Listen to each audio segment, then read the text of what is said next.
Baik, pada kesempatan ini kita akan coba membahas mengenai konstanta saluran. Jadi konstanta saluran ini bisa kita definisikan sebagai parameter atau konstanta yang dimiliki oleh saluran. Kemudian ada beberapa hal yang perlu diketahui dalam menetapkan konstanta saluran ini, di mana ada 3 asumsi di sini, yaitu panjang saluran dianggap tak berhingga, kemudian kawatnya tersusun paralel, dan bahan adalah homogen, tidak bercampur dengan bahan-bahan lain, satu macam saja. Sementara penampangnya juga seragam. Jadi misalnya penampangnya berupa lingkaran, nah, jadi sepanjang saluran lingkaran semuanya, tidak ada yang segi empat atau bentuk lain. Kemudian asumsi kedua adalah saluran itu jauh dari pengaruh objek lain atau mungkin benda-benda lain yang mempengaruhi jalannya sinyal, atau ada kabel lain yang melintas di atas atau di bawahnya. Begitu juga hal yang diabaikan adalah kelengkungan kawat, pengaruh tanah, juga adanya isolator pada tiang yang ada pada tiang. Ini asumsi atau kondisi saat konstanta itu ditetapkan. Kemudian pembagiannya, konstanta terbagi ada 2 jenis, yaitu konstanta primer dan sekunder. Kita masuk ke konstanta primer dulu. Ada 4 konstanta primer tersebut, yaitu yang dinamakan sebagai sifat resistansi seri persatuan panjang atau R per L, kemudian sifat lilitan atau induktansi seri persatuan panjang atau L besar per L kecil, satuan Henry per meter, tadi ohm per meter.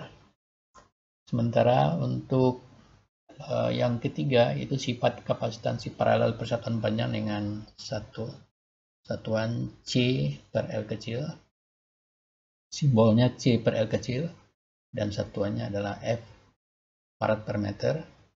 Dan konstanta primer yang keempat adalah konduktansi paralel persatuan panjang dengan simbol G besar per L kecil dengan satuan mho per meter. Kita lihat konstanta yang pertama, yaitu sifat resistansi seri. Dapat diketahui bahwa pada frekuensi rendah, kerapatan atau distribusi arus sepanjang saluran adalah homogen atau merata di sepanjang kawat. Nilainya adalah R sama dengan rho L per A. Kemudian bisa juga dihitung dengan persamaan yang berkaitan dengan perubahan suhu yang dinyatakan dengan RT sama dengan R0 1 tambah X kali T. X itu adalah perubahan suhunya. Jadi itu untuk frekuensi rendah. Sedangkan pada frekuensi tinggi diketahui bahwa terjadi distribusi arus yang tidak merata sepanjang saluran, sehingga gerakan arus itu cenderung ke bagian tepi atau luar dari penampang, atau dinamakan ini kejadiannya sebagai efek kulit atau skin effect. Jadi ini dapat juga dijelaskan dengan gambar berikut. Ini ada 2 perbandingan. Ini sebelah kiri adalah saat frekuensi rendah. Terlihat bahwa yang biru ini adalah distribusi arusnya nampak merata. Nah, dengan meratanya distribusi arus, maka di sepanjang kawat ini akan terisi penuh oleh arus tersebut secara merata, sehingga dia berperan menyalurkan arus dari titik ini ke ujung berikutnya. Sementara di sebelah kanan untuk frekuensi tinggi, terlihat distribusinya tidak merata, bagian tengahnya renggang dan bagian tepinya rapat, karena gerakan arus adalah dari tengah ke bagian pinggir atau bagian kulit, sehingga ini dinamakan sebagai efek kulit. Pada saat efek ini terjadi, gerakan arus yang ke ujung satunya lagi kecil, sehingga dengan demikian ini tidak menghasilkan hantaran arus yang baik jika kawat ini kita gunakan untuk sinyal dengan frekuensi tinggi. Oleh sebab itu, untuk mengatasinya, maka pada frekuensi tinggi dilakukan atau digunakan kabel dengan konstruksi khusus seperti ini yang dinamakan sebagai kabel koaksial. Nampak dia ada konduktor dalam di bagian tengah dan ada konduktor luar yang melingkupinya berupa serabut.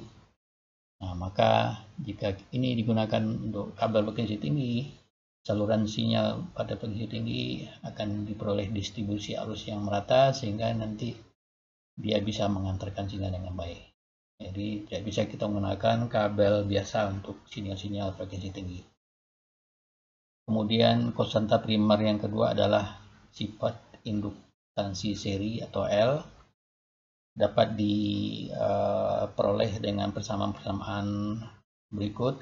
Ada persamaan L sama dengan mu flux kali N dibagi L kecil.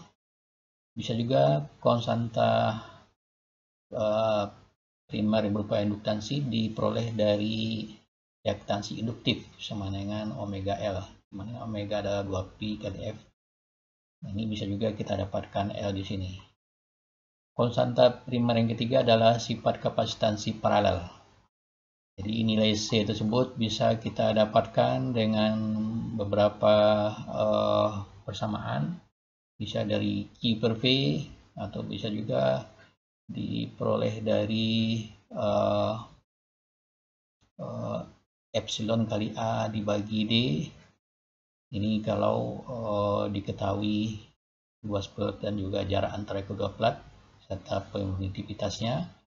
Sementara juga bisa kita dapatkan nilai C jika XC-nya diketahui atau reaktansi kapasitifnya diketahui, karena XC adalah 1 per omega C. Terakhir, konstanta primer itu adalah sifat konduktansi paralel atau G, yang nilainya adalah berupa kebalikan dari R atau 1 per R dengan satuan mho.